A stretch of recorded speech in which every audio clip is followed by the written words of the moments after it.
here. It is now 6 p.m. and this is the Floresville City Council regular scheduled meeting for October the 18th, 2018. I now call this meeting to order. Please rise for our invocation. We will follow that by our Pledge of Allegiance and take our pledge.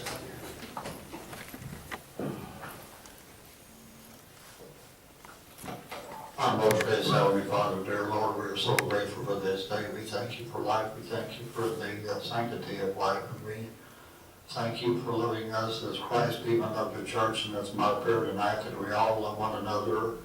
We might sometimes have differences, but we need to turn to you, as you have all the answers. I ask that you give us the upcoming elections, both city and national. And keep us close to you. Forgive me in the many ways I've failed you. In Christ's name, amen. Thank you, Mr. Hunter. I pledge allegiance to the flag of the United States of America and to the republic for which it stands, one nation, under God, indivisible, with liberty and justice for all.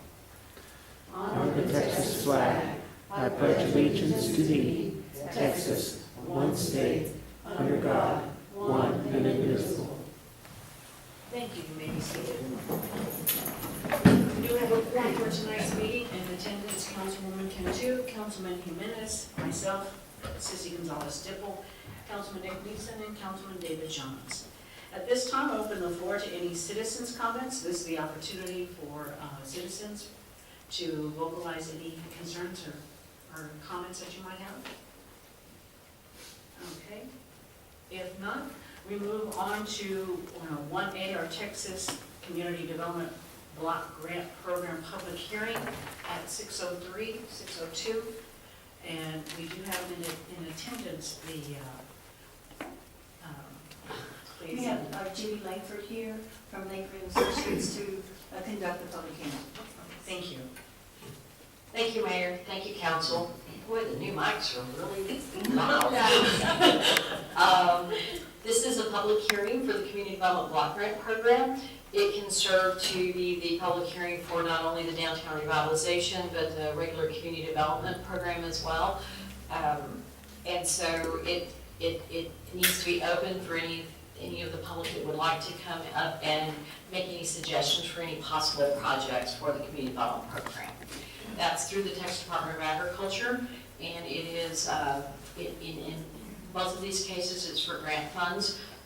For the downtown revitalization, it's for sidewalks, handicap accessibility, and lighting. And then for community development, it would, because of the way the scoring is, it would be either a water or sewer project. Are there any questions by the council? Glad you're getting it done. Thank you. How is it looking so far, or what are the next steps? So the application for downtown revitalization is nearing completion as far as putting the application together. There is, I think, that the downtown folks that are in front of the sidewalks that are being proposed for reconstruction are being asked to do supportive letters supporting the application itself. That's just part of what the requirements are for getting a higher score, and that's going on right now. And we would ask that the downtown merchants support the city in signing those letters. And then that is getting close to being finalizing that application, and then the water and sewer one will, and so that one's due at the end of this month. The water and sewer application will be due in the first week of February. Are they going to participate, since we don't own like 3 or 4 foot in front of their store, and we own the rest to the curb, are they participating, or are we going to be paying that whole amount? You will be paying them the match to do the portion that's within the right of way. Okay. Any other questions? Thank you. Ready to move forward? Okay, great. And then if there was any public comment on it as well. Okay. Thanks. Any public comments, any citizens' comments? Okay, thank you very much. That concludes the public hearing at 6:06. Moving on to item 2A, consideration and action to approve minute meetings for the regular council meeting on September the 27th of 2018. Council, you've had, in your packet, you have the minutes of that meeting. I think you've had a chance to look them over. I'll give you a moment or two, and then I'll entertain a motion to accept the minutes or make changes. I got a question on number B. Councilman Menace made a motion. He was absent. He made the motion, Councilman Innocent, and then he stepped out of the room. If you noticed, he was absent on the following vote as well. The following vote I have him as present. No, he was absent for Okay. those votes. But I voted on it. No, sir, you had gotten up to step out of the room for a minute. You made the motion on the first one, and then you got up and stepped out of the room. Any other questions? Okay, if not, I will entertain a motion to accept the minutes. I move to accept. I'll second. I have a motion on the floor by Councilwoman Cantu, seconded by Councilman Jimenez. All those in favor, please raise your right hand. Thank you. Moving on to item 3A, presentations, water and sewer rate study analysis. We have Raul Gonzalez with Communities Unlimited. Welcome back. I know you were here. Yes, ma'am. Thank you.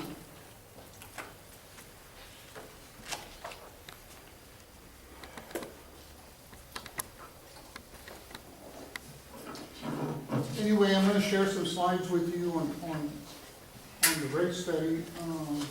But for those of you that don't know me, I work for Communities Unlimited. I've been working for them 14 years, and prior to that, 7.5 years with Texas Rural Water. And basically, we're a nonprofit corporation with our home office in Fayetteville, Arkansas. My job is environmental, community sustainability. We also have an entrepreneurship program. We also have a lending program, GIS mapping, and of course the technical assistance. The technical assistance that you're receiving today is at no cost to the community. We have a contract with USDA to provide free technical assistance to any of their applicants or borrowers. So this rate study is at no cost to the community unless you choose to hire a consultant for the rates. And that's basically our programs that we offer. A little bit more information on our programs. This is a map of Texas, and of course we serve 7 states, and these are some of the project locations. And one of those dots is Floresville. Like I said before, we can lend up to $500,000 to a community for water and wastewater projects or planning as well. If, for example, if you have an engineer and you need to do a preliminary engineering report or an environmental report, but he or she needs the money up front, we can lend you some money for that purpose as well. Roll with the current interest rate on that. It varies. It varies. The 15-year loan, the $500,000 loan generally goes up to 15 years, and it used to be 5.9. It might be a little less right now. There's the information. We have small business loans as well. There's a loan up to 500,000. And I'm not familiar with community facilities, but I guess we can lend up to 200,000 for community facilities as well. And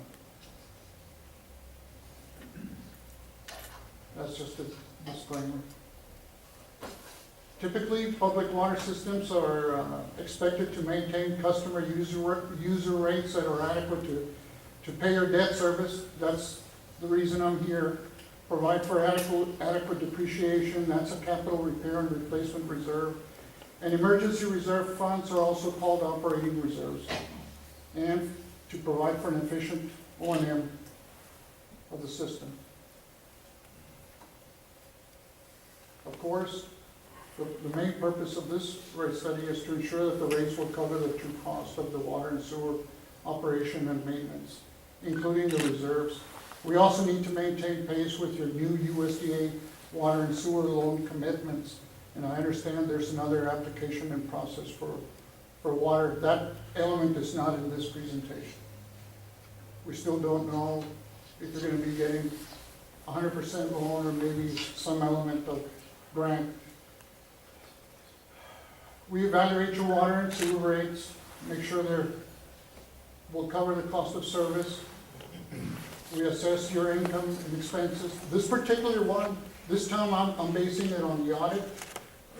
By the way, applause to your staff for being able, this is the first time I get an audit with the actual water and wastewater revenues and expenses separated. And that helped a lot. Otherwise, I have to figure out a way to allocate the water and the sewer expenses.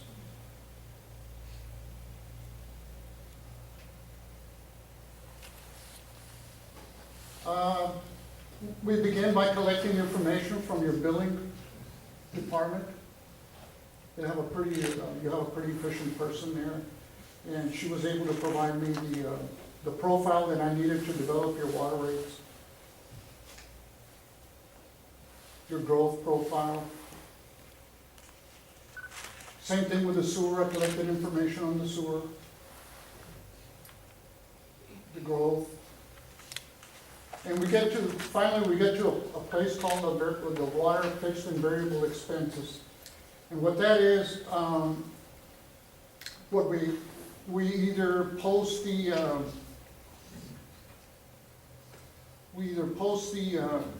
budget expenses in this template, or in this case it's your actual audit expenses.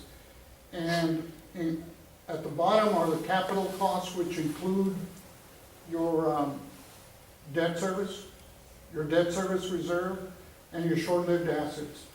Debt service reserve is something that USDA requires. They give you up to 10 years to set aside 1 year's annual payment. And then your short-lived assets is also a USDA requirement in the letter of conditions.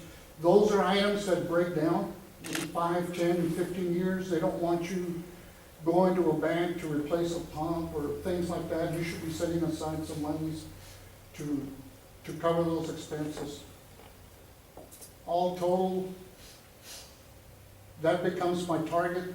And I can't see it clearly. It looks like $1.8 million is a total budget for just the water. And the difference between fixed and variable expenses are, fixed expenses are expenses that you have to pay regardless if you sell water. You have an obligation to USDA that you have to pay. That represents, those fixed expenses represent that you need to collect that up front, and that's usually included in your base bill or your minimum charge. Variable expenses are things that vary according to the water that you sell, and that's your commodity charge. That's your cost per 1,000 gallons. And some examples of that would be chemicals, electricity. You know, if you don't sell very much water, you're not going to use that much electricity, you're going to use that much chemicals. And this kind of gives me a clue as to where you should be with your minimum bill.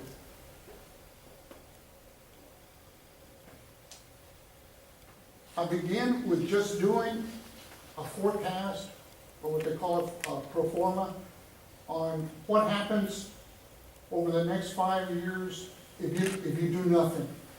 If you just maintain the current rate structure, but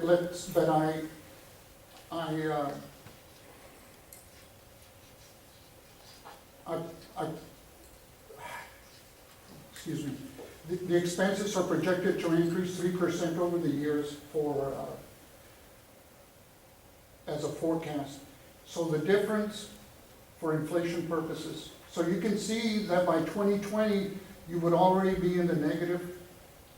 2021, you would be at minus 75,000 and possibly 118,000 in the negative. You can see that operating ratio. That operating ratio of 1.0 means you're breaking even. The industry standard is try to maintain at least a 10% contingency, and you can see that you don't have it there. In fact, you're in the negative.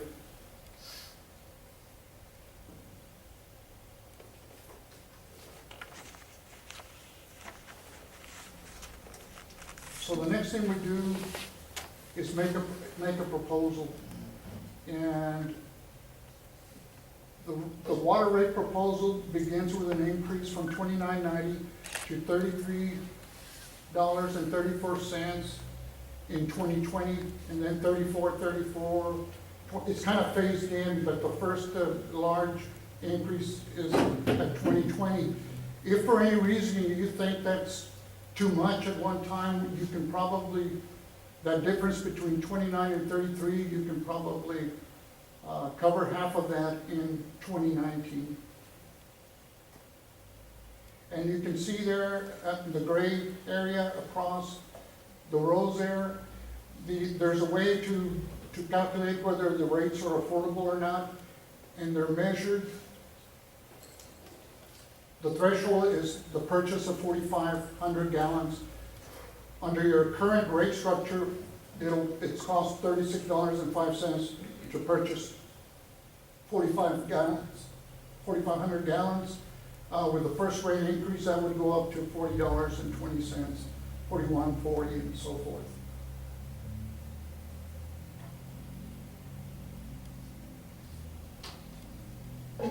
The sewer, we did the same thing. I showed the actual expenses for the sewer department. What happens if you do nothing? You're in good shape all the way across. I see no need for a rate increase on the sewer side at this time. And that's pretty much it. The only rate increase that I could pick up is the water,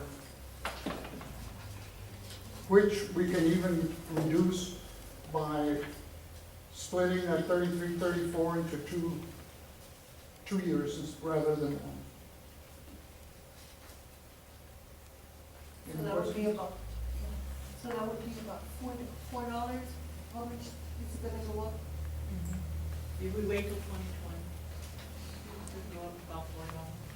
Yeah, about $4. And then if we split it in 2019, $2. $2. $2 each. Yeah. So the question is, do we give our customers some relief because the last water rate increase was 20-something%? Or do we, do it now and That would be next year. incrementally? Pardon? That would be next year. Yes, and so as Raul mentioned, that this is the first year that we actually had an audit that split up the water and sewer. And so we have our new meters that's going to be installed, and we'll have them in 20, so we need to see what our revenue streams will be and our projection we're going to be. But at this time, staff would not recommend, unless you care to look at it until 2019, to do a $2 increase, and then in 2020 do another $2, so that it can be incremented, because we had to jump it up the first time. So we wanted Raul to give you that information. We don't have to make a decision tonight. As you see, it's only there for presentation purposes. It's not there for CNA, but we look for your recommendation and your comments going forward, but you see all the options that you have. Thank you, Mr. Gonzalez, for doing this for us. Yes. Did you say that you would prefer going $2 and $2, or just wait? Well, I need to see what the new meters are going to generate. We are anticipating that it will have an increase in revenues because we have some meters that are frozen, some meters that are not necessarily accurate, and so we don't have any of that data at this time. So it is up to the council to decide to either do the $2 increase in 2019, or to wait and then $2 in 2020, or we can bypass and wait to 2020 and see what our revenue is. Raul has those numbers, he can plug them in and come back and say, okay, our revenue streams for this fiscal year 2018-2019 is this, it's on track, or it may change, and so we're looking for your decision as to what you'd like to do, to wait till 2019 or wait till 2020. It's your decision. So if you wait until January, will you have an idea of what our money is compared from one year to last year as far as the month to month, or would that, We you're would, gonna need more of a year? we would need at least a good 3 to 6 months Okay. increase, data to say this is what our water revenue is before he can make an analysis. A month, I don't think he feels safe. I need at least 3 to 6 months for him to make an analysis. Councilman Jimenez? I always recommend to get an analysis first with the water meters to see what the rate's gonna be, and then take it from there. If it's not gonna be, if we're gonna increase with the revenue, we don't have to increase it. Is that correct? Yeah, So if I'm understanding the council, we can do a 6 months, once we have all the meters installed and we have 6 months of revenue, then we can look at it again and see what you want to be able to do that, to do the increase, either in 2 steps or just wait till 2020. We'll just wait for the analysis and then take it from there. yeah, I think when I was managing a water system, most of the meters that I tested were 10 to 15% slow. So by changing them, there's already gonna be an impact on the people. They're gonna say, why did my bill go up? But it's really, they were, some of those meters weren't registered, they just get slow. They don't get fast, they get slow. So you might see an increase that might eliminate the need To raise. to raise and increase. But of course, we also have a USDA loan in progress, so I anticipate probably being back next year. And the application that he speaks of is the application that you all approved for us to move forward for drilling a new well at Plaza. We did approve for someone to apply somewhere about $2.5 million. That is we're doing right now the PER, the preliminary engineering report. We're waiting for the environmental and the design of that, and then we'll come back. And Raul has the preliminary numbers, and he's been doing that for some time, so thank you, Raul, we really appreciate it. Any other questions by the council or citizens? Okay, thank you so much for your presentation. Thank you. Moving on to new business, 4A, consideration and action to approve resolution 2018-014, establishing the boundaries of the historic commercial district of the town for purposes of applying for financial assistance from the Texas Department of Agriculture's Texas Capital Fund, and specifically Downtown Revitalization Program. Our city manager, I'm sorry, that's okay. So this is the resolution, there's several here for the application this evening for your consideration. The first one is that the agency says to be able to use so there's 3 national objectives that you can use Community Development Block Grant for. One of them is low to moderate income, one of them is slum and blight, and the other is disaster. So with downtown revitalization, slum and blight is the one that the agency has you choose to be getting the monies for, is to reduce or do away with slum and blight. So this first one is, and it has to be in a historical area of the community. So this first one is for the setting of the boundaries for that historical area, and that would be from Standish Street to East Street, First Street to 5th Street. So that would be the boundary area for the downtown revitalization. If in the future you wanted to go further out, then you could review that and amend the resolution to a larger area if need be. Can you repeat that from where to where? From Standish to East Street, to First Street, to 5th Street. And it's in the resolution that way. That's a square. It's a square, yes. Any questions from the council? Mayor, if I may, no, that is just the area that they're designating. It doesn't mean that we'll be able to provide sidewalks for that entire area. That's It correct. just fits within this zone. So it is an area that in the future, if the city wished to, after this one is completed, wanted to move forward with another one, it establishes an area for you to use the funds within. On the preliminary sidewalk that, I'm sorry, our engineer, provided for us, we actually set it up in the EDC, did it in 3 phases. And so there were small phases, and that's why they ironically long test that we wanted to meet, to establish was what our dream was. And so what we did was we took all 3 phases, and so that's what this area is. So we're establishing this area, because the anticipation would be that we would come back and apply again, and we can apply several different times, but this area has been designated as the area that we want to focus on. So we anticipate to be happening in phases, because we can't do it all at once, but that is a large block of area we want to be able to do for sidewalks. And so that's why that area is so large. It will be more than what we anticipated, but we're looking forward to the future. What kind of construction will we be able to utilize that money with?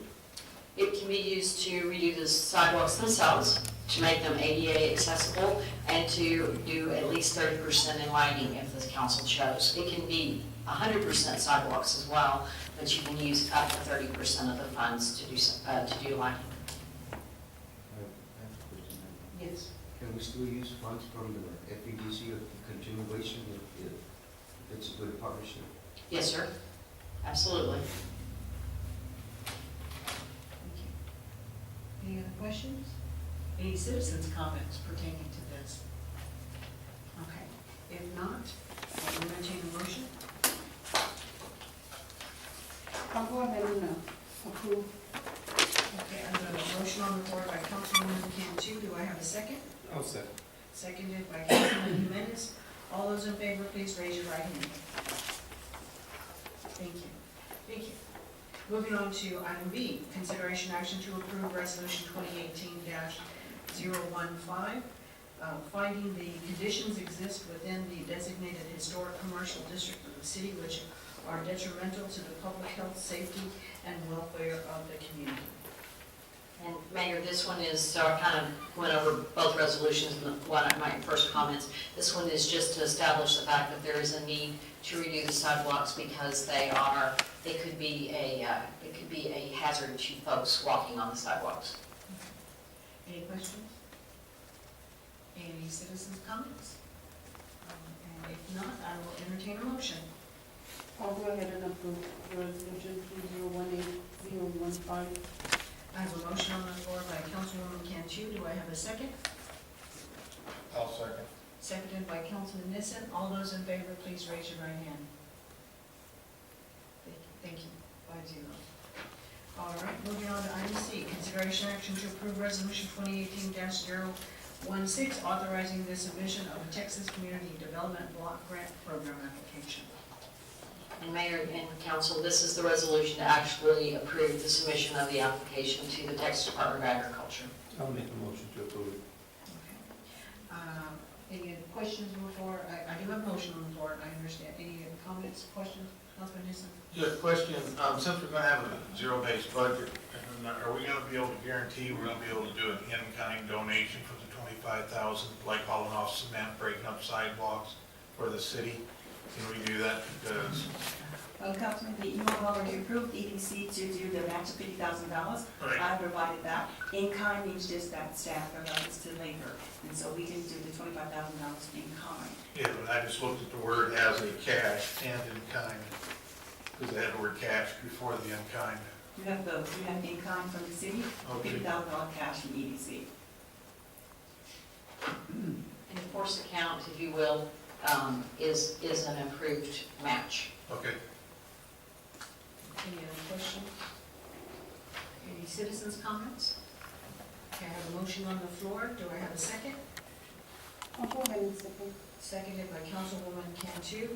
All those in favor, please raise your right hand. 5-0. Thank you. Thank you very much. Thank you. Moving on to item 4D, consideration and action to approve resolution 2018-017, City of Floresville Drought Contingency Plan.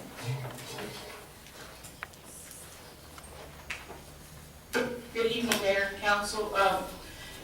You see in your packet the drought contingency plan. This was a violation through TCEQ and has been since the agreed docket order of 2015. So I tackled it and tried to come up with a plan. I did see other municipalities and other entities to find a template to use. I wound up just using Oak Hills. Apparently, two previous public works directors used that same template, and it, I guess, didn't complete it, but I found the template very useful and very user-friendly. And just changed the wording to apply to, of course, the city of Floresville, and some of the titles, some of the people that need to be reached in case of an emergency or a drought. So I'm not saying I'm an expert at this, but I gave it a shot, and y'all have any questions? We did seek a 90-day extension on this so that we can come into compliance